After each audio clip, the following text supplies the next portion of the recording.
My name is Pilar Noemi Kawichmatu. I'm going to talk about poverty and crime. Poverty is about not having enough money to meet basic needs, including food, clothing, and shelter. However, poverty is much more than just not having enough money.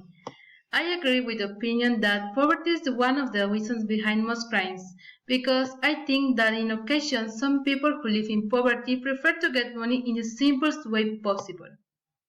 One of the main crimes associated with poverty is stealing.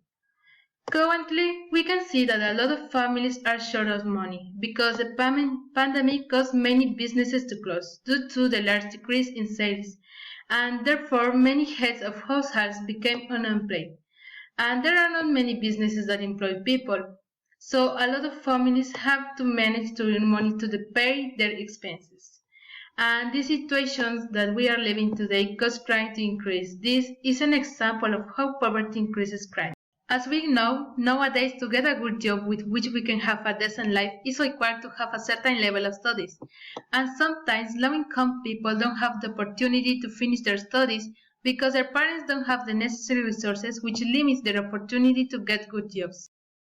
When they don't get jobs with which they can have a decent life, low-income people begin to look for the simplest ways to get money, which is by committing certain crimes, and I also believe that sometimes these types of actions that adults do are learned from the childhood, because children see them and believe that it's okay to do it because their parents or a relative does it and no one opposes, or in the same way their parents encourage them to do it.